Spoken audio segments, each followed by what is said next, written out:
김광섭 시인이 새 얼굴이라고 하는 제목의 시를 썼는데 이런 시입니다. 아가가 들어와 하루에 문을 연다. 아가는 웃고 나도 새 얼굴, 울고 나도 새 얼굴, 하늘에서 방금 내려온 새 얼굴, 이렇게 노래합니다. 어쩌면 이렇게 시를 잘 씁니까? 아가가 들어와서 새 하늘을 열고 새 날을 연다는 것입니다.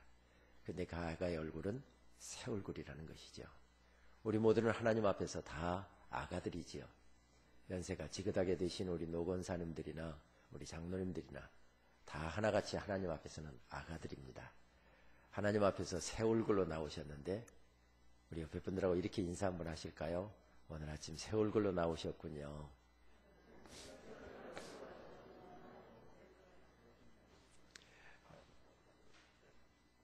하나님 앞에서 우리는 늘 새 얼굴, 또 새 찬양, 새 노래, 새 고백, 이것으로 나갈 때 우리의 심령은 늘 새로울 줄 믿습니다. 서울의 모 대학병원 영안실에 하루에 3구의 시신이 들어왔답니다. 시신을 검시하던 의사가 시신들을 보고 깜짝 놀랐습니다. 왜냐하면 3구의 시신이 한결같이 활짝 웃으면서 죽어 있었기 때문이었습니다. 가족들을 불러서 사연을 물었습니다. 무슨 사연이 있길래 도대체 이렇게 환하게 돌아가시면서도 웃으면서 돌아가셨습니까? 하고 물었더니 첫 번째 사람은 지난 20년 동안 한 주도 빼지 않고 복권을 샀대요. 로또 복권을 샀는데 1,000원짜리 한 장에도 당첨된 적이 없었는데 30억이 넘는 1등짜리에 당첨됐다는 소식을 듣고 너무 좋아서 웃다가 심장이 터져서 죽었다는 겁니다. 두 번째 사람은 어떻게 죽었습니까? 했더니 삼수하던 아들이, 그것도 서울의 유수한 대학에 전액장학금, 4년 전액장학금을 받고 합격했다는 통지서를 받고 너무 좋아서 웃다가 입이 찢어져서 죽었다는 겁니다. 세 번째 사람은 어떻게 죽었습니까? 했더니 벼락에 맞아서 죽었대요. 아니, 벼락에 맞아서 죽은 분이 왜 이렇게 활짝 웃고 돌아가셨습니까? 했더니 벼락이 번쩍 치니까 사진 찍는 줄 알고. 세상을 떠나면서도 이렇게 웃으면서 세상을 떠날 수 있다고 한다면 얼마나 행복한 사람이겠습니까? 잘 살았다는 이야기죠. 그러나 죽을 때는커녕 살아있으면서도 웃으면서만은 살 수 없는 것이 인생길인 것 같습니다. 인생길은 웃을 일만 있는 것이 아니라 울 일이 더 많은 것이 인생길입니다. 걱정하고 염려하고 답답해하고 힘들어할 것이 더 많은 것이 인생길인 것 같습니다. 그런데 꼭 어려움만 우리 인생길에 하나님께서 허락하십니까? 어려운 일도 있지만 하나님께서 좋은 일도 허락해 주십니다. 좋은 일도 허락하시지만 때로는 답답한 일도 허락하십니다. 인생을 가만히 생각해 보면 이렇게 좋은 일과 굳은 일들, 또 정말 기뻐할 일들과 어려운 일들이 함께 엮어져 가면서 인생이 진행되는 것을 발견하게 됩니다. 장세기에 가장 많은 장을 할애하고 있는 요셉의 스토리도 가만히 읽어보면 좋은 일과 굳은 일들이 함께 엮어져 가면서 진행되는 것을 발견하게 됩니다. 예를 들어볼까요? 요셉의 어머니 라헬이 아버지의 사랑을 독차지했다. 기쁜 일입니다. 그런데 아이를 못 낳았다. 슬픈 일입니다. 하나님 앞에 간절하게 기도했더니 하나님께서 그 태를 여셔서 아이를 갖게 되었다. 기쁜 일입니다. 그런데 아이를 낳다가 젊은 날에 세상을 떠났다. 슬픈 일입니다. 엄마가 일찍 세상을 떠났는데 엄마 품에서 아이들이 무럭무럭 잘 자라고 있었다. 기쁜 일입니다. 그런데 배달은 이복 형제들의 미움을 사서 이방 나라의 노예로 팔렸다. 슬픈 일입니다. 그런데 보디발의 집에 가서 열심히 일했더니 인정받아서 그 집의 제반 사무를 총괄하는 집사장이 되었다. 기쁜 일입니다. 그런데 그의 아내가 요셉을 유혹을 해서 그것을 거절했더니 감옥에 떨어졌다. 슬픈 일입니다. 이렇게 계속 요셉의 스토리도 가만히 보게 되면 좋은 일과 굳은 일들이, 기쁜 일과 슬픈 일들이 계속 함께 엮어져 가면서 진행되는 것을 발견하게 됩니다. 오늘 말씀은 어디에서부터 시작됩니까? 굳은 일, 슬픈 일, 답답한 일로부터 시작되고 있는 것을 발견하게 됩니다. 감옥에 갇혔더라 이러면서 말씀이 시작되고 있습니다. 얼마나 힘들었을까요? 얼마나 답답했을까요? 감옥에 갇혔는데 하염없이 시간이 흘러가고 있습니다. 내가 잘못해서 감옥에 갇혔습니까? 잘못하지 않았습니다. 하나님의 말씀대로 살려고 노력하고 하나님 기뻐하시는 대로 살려고 노력했는데 그 결과가 무엇이었습니까? 감옥이었습니다. 답답했을 것입니다. 억울해서 한숨이 절로 터져 나왔을 것입니다. 한 발짝 더 나가면 원망도 터져 나올 수 있었던 그런 상황이었습니다. 근데 성경 어디를 보아도 원망했다는 기록이 없습니다. 슬퍼했다는 기록이 없습니다. 답답해했다는 기록이 없습니다. 왜 그랬을까요? 요셉이 철이 없어서 세상 물정을 몰라서 그랬을까요? 그랬을 수도 있을 것 같습니다. 자포자기 해버려서 그랬을까요? 그랬을 수도 있을 것 같습니다. 요셉이 감옥에 갇혔던 시간을 언제였을까? 성경은 정확하게 기록하고 있지 않습니다. 다만 17살 때에 노예로 팔렸는데 예를 들어서 1, 2년 열심히 일했더니 보디발의 집에서 인정을 받았다.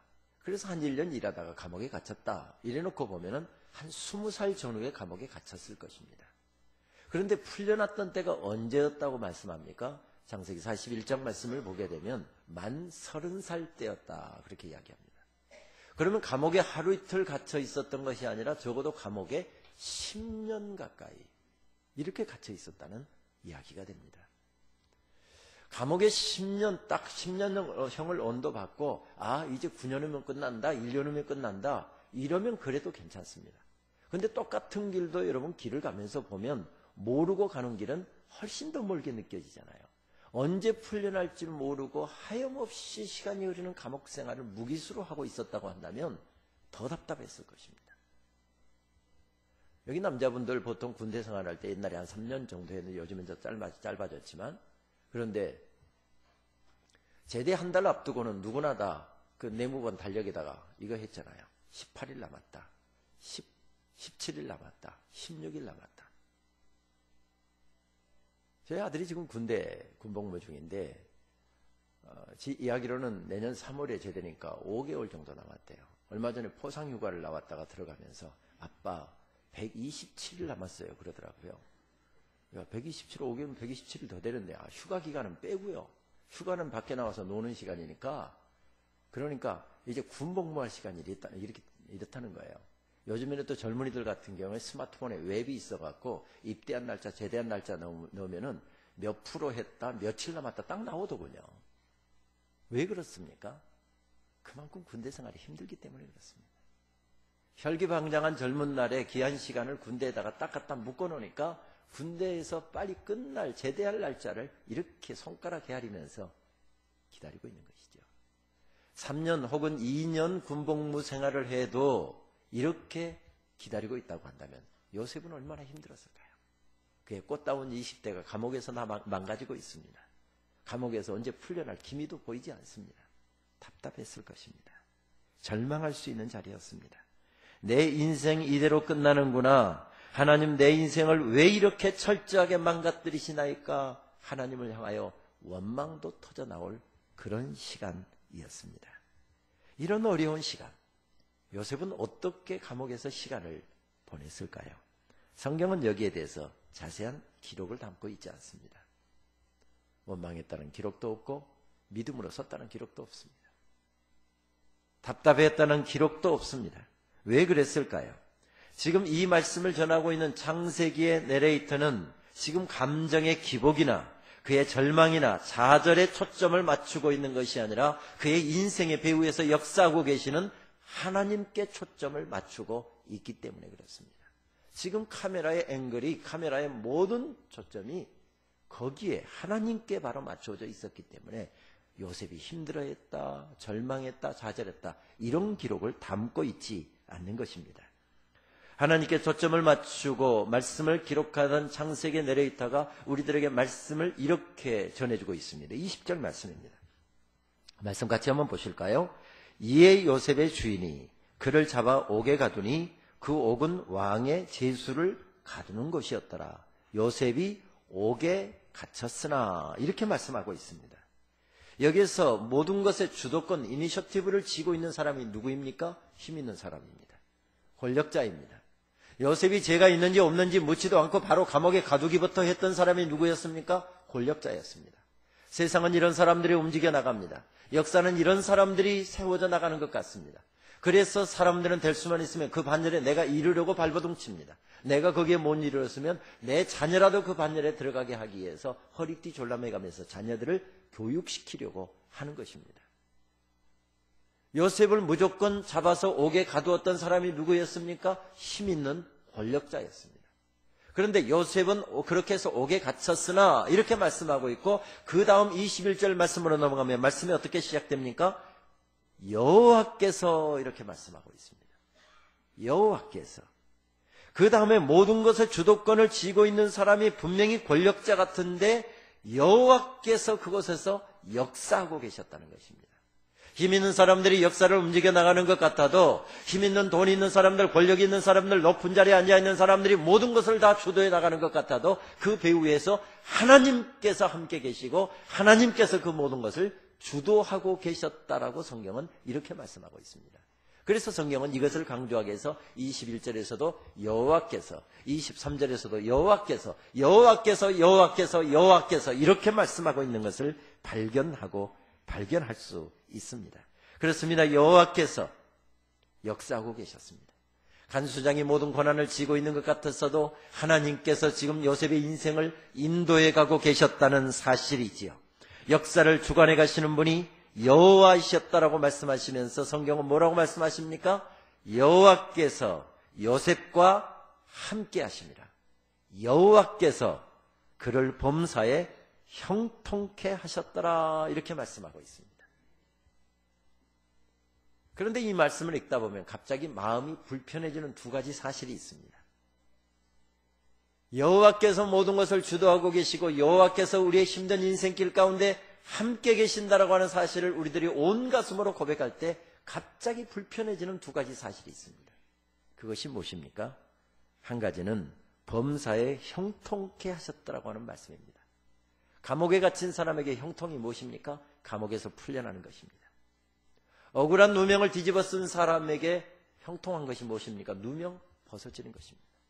여기 어려운 문제, 사업의 문제를 가지고 새벽에 일찍 나와서 하나님 앞에 간절하게 기도하시는 집사님이 계십니다.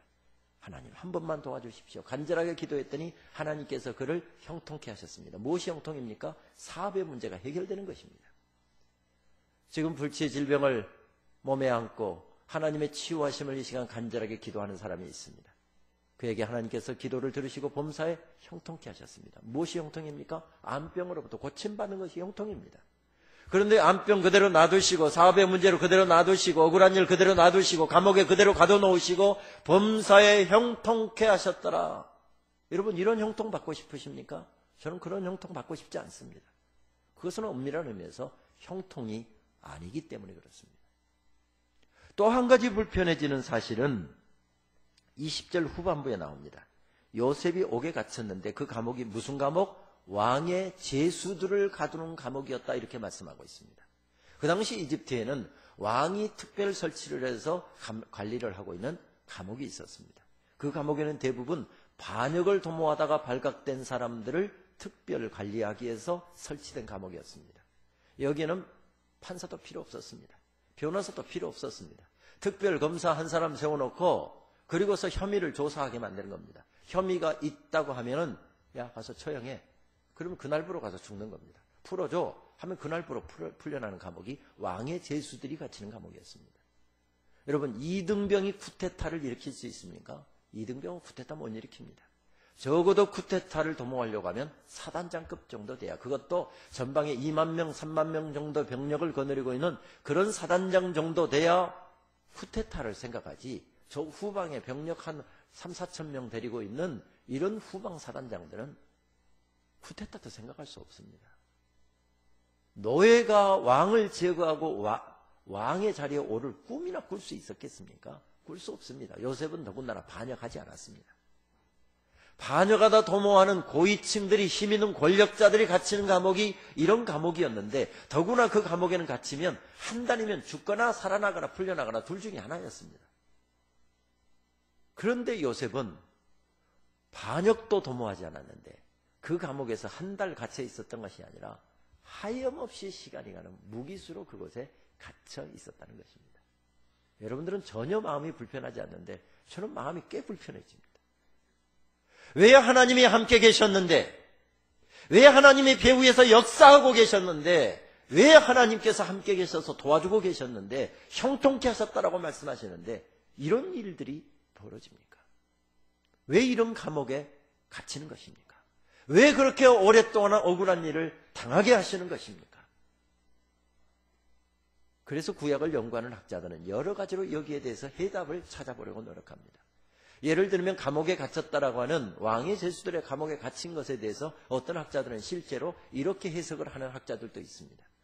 보디발이 요셉이 죄가 없는 줄 알았다는 겁니다. 그런 일 절대 할 사람이 아닌 줄 알았다는 겁니다. 근데 마누라가 워낙 무서우니까 마누라 앞에서는 길을 못 펴는 경기를 하는 경처가이고 기처가여갖고 그래서 그냥 요셉을 가장 안전한 곳이 어딜까? 그 감옥에다 넣어놓으면 적어도 문제는 없겠다 싶어서 그 감옥에다 가둬놓았다는 겁니다. 그랬을 수 있을 것 같습니다. 그런데 이렇게 복잡하게 해석하지 않아도 됩니다. 그 배후에 하나님께서 함께 계셨고 하나님이 역사하고 계셨다라고 하는 사실을 우리들이 확실하게 믿고 고백한다고 한다면 이 모든 문제는 다 풀립니다. 요셉은 죽었다 깨라도 대이집트 제국의 그 당시에 최고의 판도를 자랑했던 이집트 제국의 총리는 될 수 없는 사람이었습니다. 그런데 하나님께서 그를 감옥에다가 가둬놓으십니다. 그리고 죽지 말라고 애롭지 말라고 은혜의 겹리불에다가 줄들 말아서 요셉을 그 감옥에다 10년을 딱 놔뒀는데 하나님께서 요셉을 다시 감옥에서 걸어 나오게 할 때 뭐가 되어서 나옵니까? 총리가 되어서 나오고 있습니다. 그는 아무리 노력해도 아무리 밤을 지새워가면서 공부해도 아무리 밤을 지새워가면서 일을 하고 돈을 번다고 할지라도 그는 결단코 그 자리에 나갈 수 없는 사람이었는데 하나님께서 함께 계셨고 하나님께서 10년 동안 요셉이 총리의 모든 일들을 감당할 수 있는 믿음도 지혜도 모든 것을 다 준비된 다음에 그를 걸어 나오게 하시는데 총리가 되어서 걸어 나오고 있습니다. 감옥에서 걸어 나오던 날 그가 혹시 찬송을 했다고 한다면 무슨 찬송을 했을까요? 혹시 이런 찬송 하지 않았을까요? 나를 지으신 이가 하나님, 나를 부르신 이도 하나님, 나를 보내신 이도 하나님, 나의 나 된 것은 다 하나님의 은혜라. 나의 달려갈 길 다 가도록 나의 마지막 호흡 다 하도록 나로 그 십자가 품게 하시니 요셉에게 있어서 감옥은 십자가 아니었습니까? 그 십자가 품게 하시니 나의 나 된 것은 다 하나님의 은혜라. 한량없는 은혜 갚을 길 없는 은혜 내 삶을 해워 사는 하나님의 은혜. 그렇습니다. 하나님의 은혜. 하나님의 은혜가 감싸시니 감옥도 답답한 상황도 넉넉하게 이길 수 있었습니다. 하나님의 은혜로 그는 그곳에 세움받았습니다. 옥에 갇혔더라 슬픈 소식입니다. 절망할 소식입니다. 좌절할 수밖에 없는 소식이었습니다. 원하는 대학에 떨어졌더라. 대학 졸업했는데 몇 년 동안 직장을 잡지 못하고 있더라. 자녀들이 결혼을 못하고 있더라. 사업이 어렵게 되었더라. 몸이 병이 들었더라. 교통사고에 당해서 여러 달 동안 병원에서 고생을 하고 있더라. 다 슬픈 소식들입니다. 안타까운 소식들입니다. 좌절할 수 있는 소식들입니다. 그런데 여러분 알고 계십니까? 그 배후에 하나님이 함께 계신다고 하는 사실. 앞길이 캄캄한 그 자리에도 하나님께서 나와 함께 계신다고 하는 사실. 여러분 알고 계십니까? 요셉이 그것을 알았기에 그런 벌떡 일어설 수 있었습니다. 성경이 우리들에게 알려주시기를 원하시는, 아니 우리 주님께서 알려주시기를 원하시는 한 가지 사실로 압축한다고 한다면 그것은 무엇일까요? 하나님이 우리와 함께 계신다. 성경은 큰 목소리로 포르테 강한 어조로 우리들에게 외쳐주는 목소리가 있는데 하나님이 우리와 함께 계신다. 우리를 구원하시기 위해서 하늘보좌를 버리시고 주님께서 이 땅에 내려오실 때 그 메시지를 처음으로 전하는 마태복음의 첫 장을 열면은 무슨 말씀이 나옵니까? 족보장이 나옵니다. 족보장이 나온 다음에 왜 그랬죠? 마태복음이 이 유대인들, 예수 그리스도를 메시아로 영접하지 못하는 유대인들을 겨냥해서 쓰여진 말씀이기 때문에 유대인들이 족보를 중요하게 생각해서 족보부터 나옵니다. 이 동양권 치고 족보를 중요하지 않게 생각하는 나라가 없죠. 이스라엘 나라도 족보를 굉장하게 중요하게 생각했습니다. 유다지파 다윗의 혈통 최고의 혈통으로 치었습니다. 우리도 다 집안에 뼈대 있는 집안이다. 이거 자랑하잖아요. 여러분들도 다 뼈대 있는 집안의 사람들이시죠. 저도 이래봬도 뼈대 있는 사람의 집안입니다. 강상김씨, 문종곡파 38대 손입니다.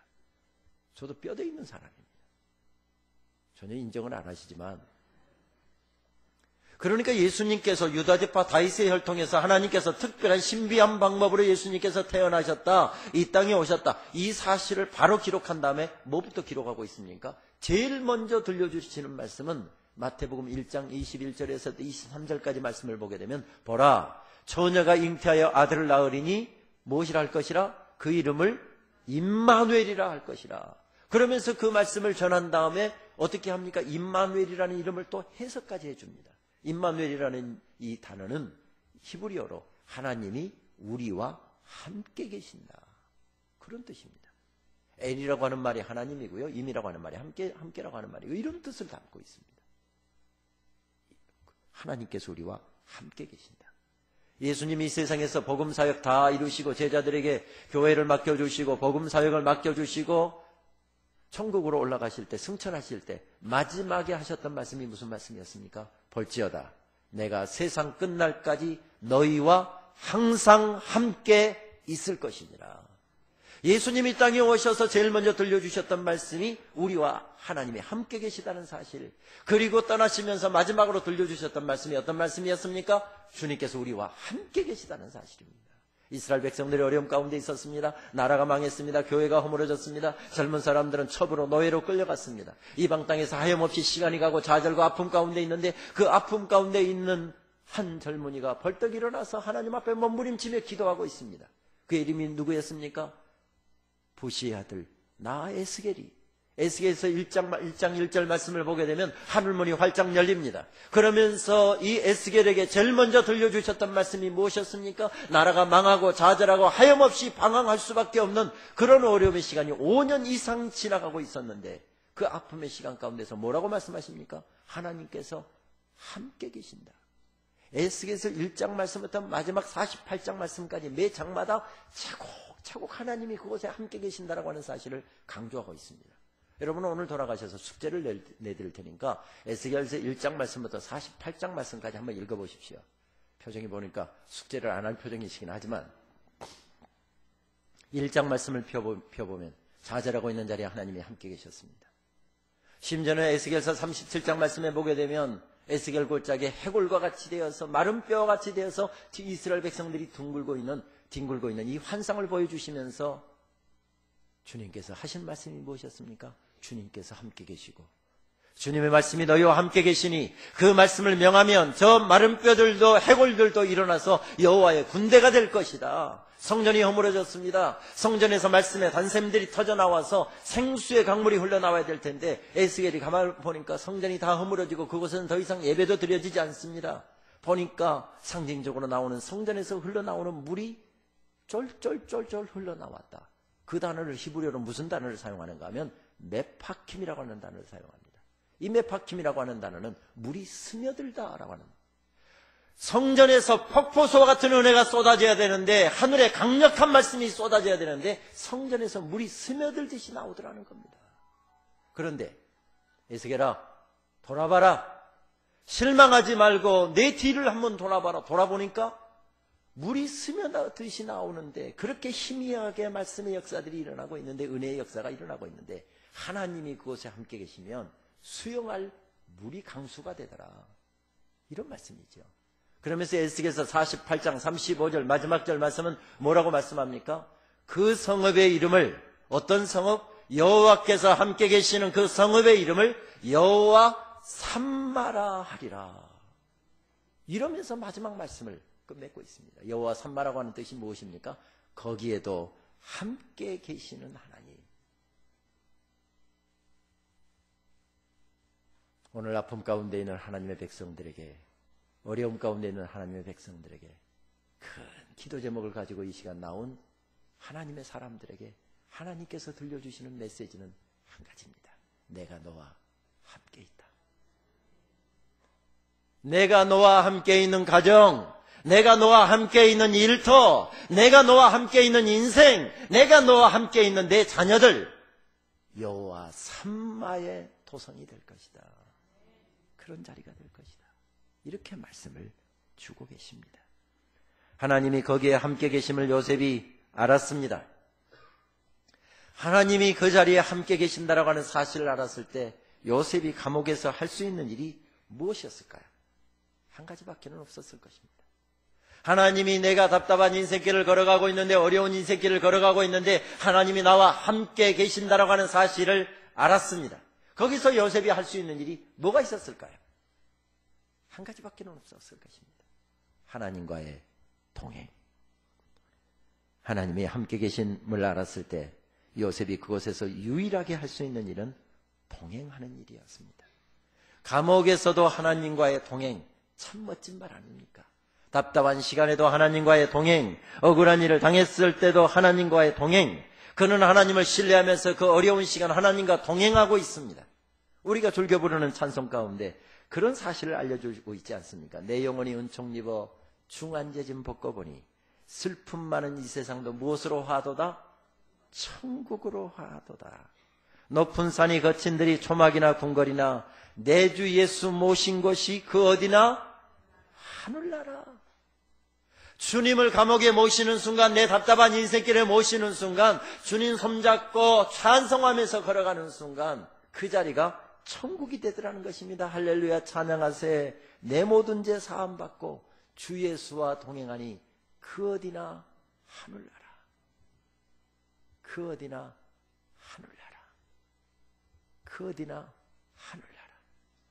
감옥에서 하나님과 동행하기 시작하자 그곳이 천국이 되더라는 것입니다. 왜 불평하지 않았을까요? 왜 원망하지 않았을까요? 하나님이 거기 계심을 알았기 때문에, 거기 계시는 하나님과 내가 그 손을 부여잡고 하루하루 새벽부터 저녁 잠드는 시간까지 몇 시간 하나님과 동행했더니 내가 서 있는 삶의 자리가 천국이 되더라는 것입니다. 그래서 불평이 터져나오지 아니하고 원망이 터져나오지 않았다는 사실이지요. 성경은 일생 이런 동행의 삶을 살았던 사람들을 우리들에게 많이 소개해 줍니다. 그 중에서 가장 대표적인 사람을 한 사람 들라고 한다면 우리는 에녹이라고 하는 사람을 들 수 있을 것 같습니다. 에녹은 그렇게 길게 살았던 사람이 아니었습니다.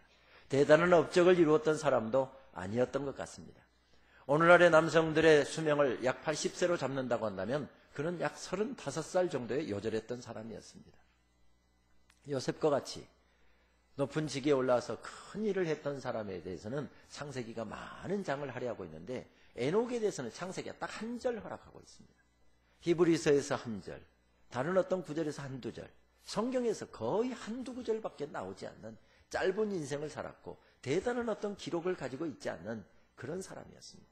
그런데 그에 대해서 소개하고 있는 말씀을 읽어보면 얼마나 선명한지 모릅니다.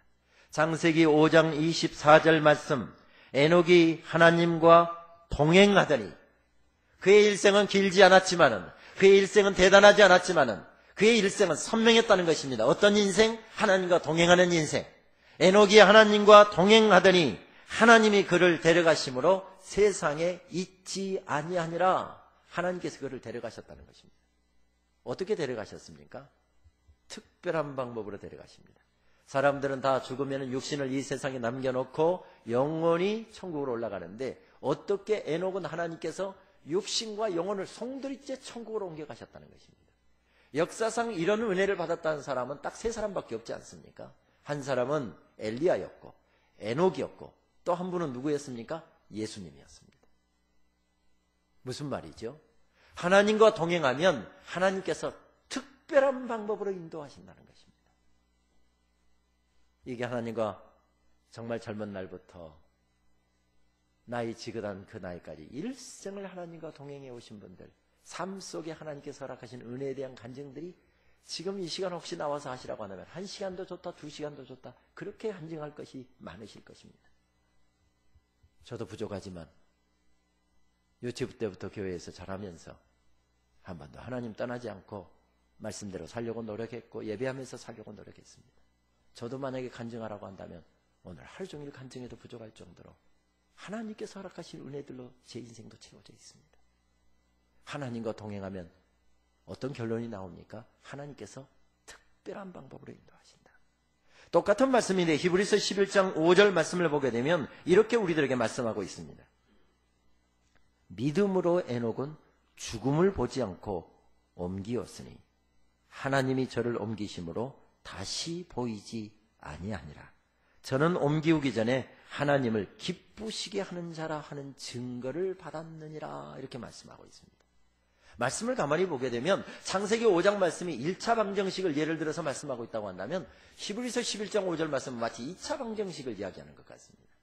그러니까 1차 방정식은 하나님과 동행하면 하나님께서 특별한 방법으로 인도하신다. 그런데 히브리서 11장 5절 말씀을 동행하려고 하면 믿음이 필요하고 믿음으로 하나님과 동행하면 하나님이 기뻐하시고 하나님이 기뻐하시면 특별한 방법으로 인도하신다. 이렇게 말씀하고 있습니다. 히브리서 11장 6절 말씀은 이렇게 더 말씀을 더하고 있습니다. 믿음이 없이는 기쁘시게 못하나니 하나님께 나아가는 자는 반드시 그가 계신 것과 또한 그가 자기를 찾는 자들에게 상 주시는 이심을 믿어야 할지니라. 하나님이 나와 함께 계심을 믿고 하나님과 동행하면 하나님께서 기뻐하시고 동행하면 반드시 하나님께서 역사하신다라고 하는 사실을 믿고 하나님과 동행하면 하나님께서 그의 인생을 특별한 방법으로 인도하신다. 이렇게 말씀하고 있습니다. 이 공식에다 요셉의 생애를 도입해보면 요셉이 하나님과 동행했습니다. 하나님께서 감옥에서 함께 계심을 믿었습니다. 하나님과 동행했더니 하나님께서 그를 특별한 방법으로 인도하시는데 그것이 무엇이었습니까? 감옥의 노예가, 감옥에 갇혀 있었던 제수가 이집트 제국의 총리가 되고 있습니다. 여러분 생각해 보십시오. 꿈 하나 해몽했다고 나라 모든 왕을 대신해서 나라 모든 것을 다스리는 이런 총리를 시킬 수 있습니까?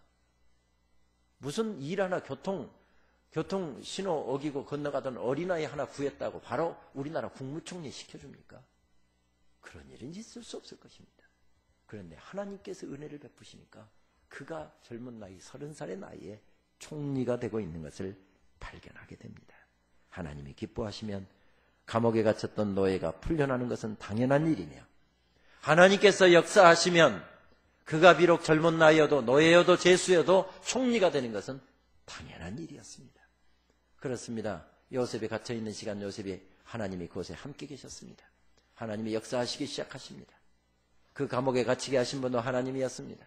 고위직을 만나게 하신 것도 하나님이었습니다. 그들에게 꿈을 주신 것도 하나님이 하셨습니다. 꿈을 해몽하게 하신 것도 하나님이 하셨습니다. 한 사람이 풀려나고 한 사람은 죽임을 당한 것도 하나님이 하신 일이었습니다. 그런데 그 사람이 2년 동안 까마득하게 요셉의 은혜를 잊어버리게 한 것도 하나님이 하셨습니다. 바로에게 꿈을 주신 것도 하나님이 하셨습니다. 꿈을 해몽 못하게 하신 것도 하나님이 하셨습니다. 기자의 피라밋과 같은 엄청난 수학과 과학이 발달되고 철학이 발달됐던 거기에 많은 석학들이 있었는데도 불구하고 왕의 꿈 하나 해몽 못하게 하신 것도 하나님이 하셨습니다. 2년 만에 갑자기 그 요셉을 기억나게 하신 것도 하나님이 하셨습니다. 그리고 그 제수를 바로 왕 앞에 세우게 하신 것도 하나님이 하셨습니다. 꿈 이야기를 듣자 바로 꿈이 해몽되게 하신 것도 하나님이 하셨습니다. 그리고 꿈에 대한 해몽뿐만 아니라 대책까지 어떻게 대처할 것인지 대책까지 내놓게 하신 것이 하나님이 하셨습니다. 그리고 그 꿈 이야기와 대책을 듣고 나서 저 젊은이다 왕의 마음을 움직이신 것도 하나님이 하셨습니다.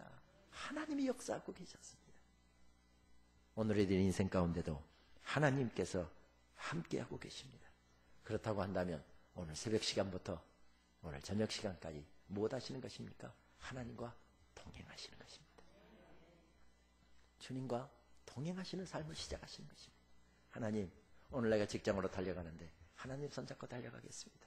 오늘도 해결해야 될 사업의 난제가 있습니다. 하나님, 그 사업의 난제 내 힘으로 풀려고 하지 않고 주님과 손잡고 주님과 동행하면서 그 일 풀려고 노력하겠습니다.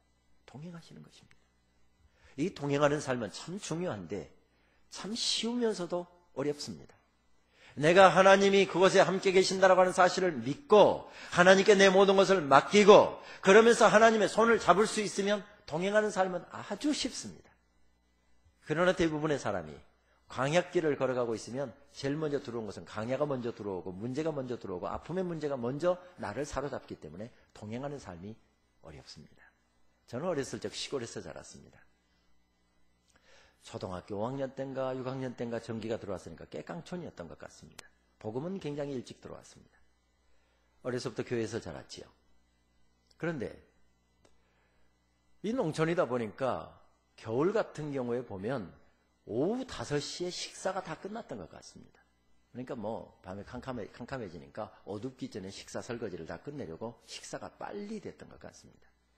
오후 5시에 식사가 끝났습니다. 전기도 안 들어오네. TV가 있습니까? 무슨 컴퓨터가 있습니까? 시골에 무슨 변변한 소설책이나 애들 읽을 만한 책들이 있습니까? 저희 어렸을 때 공부 안 했잖아요. 방학 때는 탱탱 놀았죠. 숙제 끝날 때 거의 좀 해갖고 갔죠. 친구들과 저도 모여서 놀았습니다. 제 방이 있어서 친구들이 공부하러 오기도 하고 놀러 오기도 했습니다.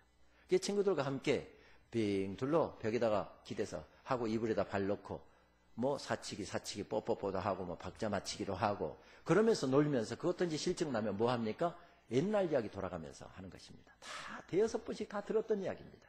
그런데 한 사람이 이야기하고 또 다른 이야기하고 그러면서 낄낄대고 웃으면서 그렇게 하면서 겨울밤을 보냈던 기억이 납니다. 그런데 그 이야기를 하다 보면 빼놓지 않고 단골로 등장하는 이야기가 무슨 이야기입니까? 귀신 이야기. 어느 집 대문 앞에 귀신 나왔다고 하더라. 어느 집 화장실에 귀신 나왔다고 하더라. 그러면서 한 녀석이 귀신이다 하면 서로 이불에다 머리 쳐박으려고 하다가 막 이불 찢어갖고 그 다음날 아침에 어머니한테 혼나고. 친구들과 귀신 이야기를 하다 보면 그렇게 재밌을 수가 없습니다. 그런데 밤에 혼자 어디 갈 때가 문제입니다. 저는 초등학교 5학년 때부터 어머니 따라서 저녁 예배를 따라다녔습니다. 어머니가 교회 권사님이시다 보니까 교회 일이 있고 해서 항상 늦게 오십니다. 그러다 보면 친구들과 먼저 내려오는데 삼거리길에서 친구들하고 나눠집니다. 친구들은 아랫마을에 사니까 다 아랫마을로 내려가고 저희는 입마을이어서 저 혼자 저희 집으로 가야 되는데 그 거리가 한 70m에서 한 80m 정도 됐습니다. 문제는 교회 갔다 오니까 괜찮을 것 같은데 문제는 그 어간에 꼭 귀신이 단골로 나오는 그 집 대문 한 집을 통과해 가야 되는 겁니다. 그 집 대문 앞에 딱 오면은 머리가 쭈삣쭈삣 섭니다. 무서워지기 시작합니다. 그러면 주머니에 넣었던 그 조그만 성경 있잖아요. 기도원에 나온 신약하고 시편하고 묶었던 조그만 성경을 꺼내면 괜찮을까 하고 꺼내 들고 가는데 그 집이 가까우면 이것도 소용없습니다. 막 가슴이 뛰기 시작하고 막 무섭기 시작하면 그냥 눈 질끈 감고 죽을 힘을 다해서 저희 집 대문 앞에까지 뜁니다. 그러면 저희 집 대문 앞에까지 딱 이르면 절대 귀신은 안 나타납니다. 그렇게 어두운 밤길 가면서 무서운 생각이 들면 두 눈 질끈 감고 뛰면 됐는데 문제는 새벽 2시가 넘어갔는데 배가 살살 아파옵니다. 배탈이 난 겁니다. 화장실을 가야 되겠는데 옛날에 화장실이 어디 집 안에 있었습니까? 제일 후미진 곳에 있었잖아요. 문제는 옛날에 시골집 치고 화장실에 귀신 안 나온 집이 없었습니다. 그러니까 화장실을 가야 되겠는데 배탈이 나서 화장실은 가야 되겠는데 무서워서 화장실은 못 가고 한 20, 30분 정도 배를 움켜쥐고 참을 만큼 참아보는데 더 이상 못 참을 마지노선이 있잖아요. 벌떡 일어납니다. 혼자는 죽어도 화장실은 못 가겠고 어머니 흔들어 가서 깨웁니다. 부치는 오면서 깨우지 못하고 어머니 흔들어 깨우는데 제대로 목소리 낮춰서 어머니 세게 흔들면 저희 어머니는 왜 하고 묻지도 않습니다. 바로 옷 챙겨 입고 따라 나오십니다. 그러면 어머니 밖에다 딱 보초 세워놓고 안에 들어가서 일을 보면 절대 귀신은 안 나타납니다. 그런데 문제는 어머니가 낮에 힘든 일 하시고 지금 고난 단잠 주무시다가 아들에게 끌려 나왔습니다. 빨리 일을 끝내면 좋은데 아들이 일을 빨리 안 끝내니까 밖에 서서 졸고 앉아 있습니다. 새벽 2시 조용합니다. 그러면 어김없이 귀신이 나타나는데 파란 손으로 닦아줄까 빨간 손으로 닦아줄까 갑자기 무서워지잖아요. 그러면 엄마 하고 부릅니다. 엄마 여기 있다. 또 조용합니다. 그럼 무슨 손? 파란 손으로 닦아줄까? 엄마 여기 있다니까. 여러분 이게 동행입니다. 나 혼자서 갈 수 없는 길. 나 혼자서 헤쳐나갈 수 없는 어려운 길. 그 길에서 뭐 하는 것입니까? 주님의 이름을 부르는 겁니다. 주님 힘들어요. 주님 어려워요. 주님을 인정하시는 것입니다. 이게 동행입니다. 요셉이 감옥에서 그 힘든 인생길을 걸어가면서 하나님과 동행했다는 것입니다. 거기에 함께 계시는 하나님을 알고 하나님이 함께 계심을 알고 그 하나님 손을 붙잡았을 때 그의 인생이 세워지고 있습니다. 그렇습니다. 요셉은 지금 감옥에 갇혀 있는 시간, 외롭고 억울한 시간을 보내고 있었습니다. 젊은 날에 인생이 망가지고 있는 답답한 시간을 보내고 있었습니다. 그런데 그 어려운 시간 무엇하고 있습니까? 하나님과 동행하고 있습니다. 하나님 손을 부여잡고 있습니다. 우리가 즐겨 부르는 찬송은 그것을 알려주지 않습니까? 이렇게 알려줍니다. 499장 찬송. 밤 깊도록 동산 안에 주와 함께 있으리 하나. 괴로운 세상에 할 일 많아서 날 가라 명하신다. 주가 나와 함께 동행을 하면서 나를 친구 삼으셨네. 우리 서로 받은 그 기쁨은 알 사람이 없도다.